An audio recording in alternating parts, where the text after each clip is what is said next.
En 1998, à la Société de l'Est, ça doit faire la 24e fois que je viens ici.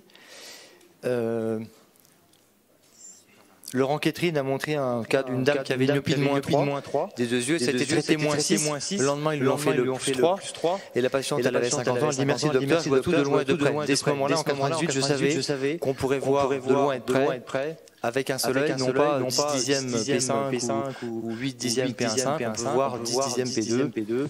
Voilà. Et c'est là que j'ai commencé à travailler sur le concept que Charles appelle équivision. Moi, c'est isovision, c'est pareil. Là, je l'ai renommé isotemtem parce qu'on arrive vraiment à voir de loin et de près très vite.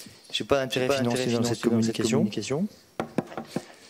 Les deux yeux sont identiques, c'est très important. Alors, je suis aussi de la mauvaise vue parfois, mais la plupart du temps, c'est les deux pareils. Il n'y a ni bascule ni myopie.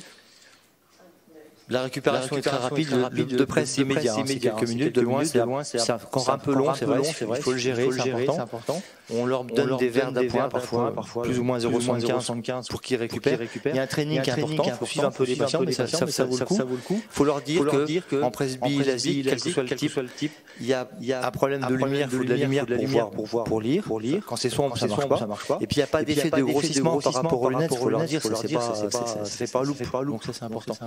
La difficulté, c'est que c'est des personnes opérées qui ont entre 50 et 60 ans. C'est l'âge aussi où il y a des fois de la cataracte. Donc on opère que des gens qui ont 12 dixièmes P1,5, mais des fois ça peut arriver, c'est compliqué quand la cataracte apparaît dans l'année qui suit, c'est un petit peu difficile. Mais bon, on les prévient avant. Un bilan complet. Un seul site opératoire. Je les revois au bloc juste après, à J30. On les fait lire tout de suite. Dès qu'ils ont fini, dès le lendemain, ils ont un verre d'appoint s'il faut. On leur laisse un numéro d'appel. Donc sur 161 yeux de 2020, l'âge moyen 54 ans. Vous voyez, j'ai 92% c'est du femto. On fait bien sûr de la presbypécaire, c'est important. Il y a plein de patients qui sont bien en presbypécaire. Et puis les pseudophaques, il y a plein de patients pseudophaques monofocaux, vous pouvez upgrader, ça marchait pas négligeable. En leur proposant, je savais pas, ça m'intéresse pas. Et inversement, il n'y a aucune difficulté pour opérer un presbylasie en cataracte derrière. Il suffit d'utiliser ce qu'avait donné M. Cobé quand à l'époque il y avait encore génération réfraction Galen. Il avait expliqué qu'on prend la kératométrie centrale. Sur les anciens kératomates, ça marchait pas, mais le Pentacam qui a une vraie kératométrie centrale, moi je pense que ça marche très bien. Le range c'est large, moins 7 plus 4 c'est très large. L'équivalent sphérique est très bon, à moins 0,15, quasiment en plan. En binoculaire, on est à 18, 20e, de près on est un peu plus que Paris 2, c'est très satisfaisant.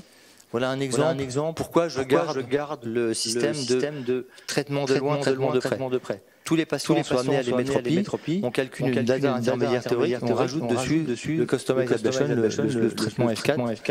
Parce que par exemple, si vous avez un angle kappa qui est très fort ici, ou une topo asymétrique après, par exemple une cataracte, et ben vous pouvez utiliser le topolink pour la vision de loin et vous rajoutez le F4 derrière. C'est très précis, plus précis que ce que vous pouvez faire.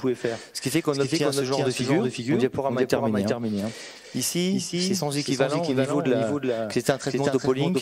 Au niveau de la flèche. Au niveau de la courbure, c'est absolument parfait. Il n'y a aucun gap en vision intermédiaire. Il y a un continuum de vision qui est totalement continu. Et donc le patient est satisfait vraiment à 10 sur 10. On travaille sur des grandes zones optiques. Moi, ça me fait sursauter quand je vois des zones optiques de 2 mm. Il faut bien s'il y a un moindre décentrage, ça sera mauvais. Alors que là, vous avez, quelle que soit la pupille, vous avez un patient qui sera satisfait. Merci de votre attention. Merci beaucoup.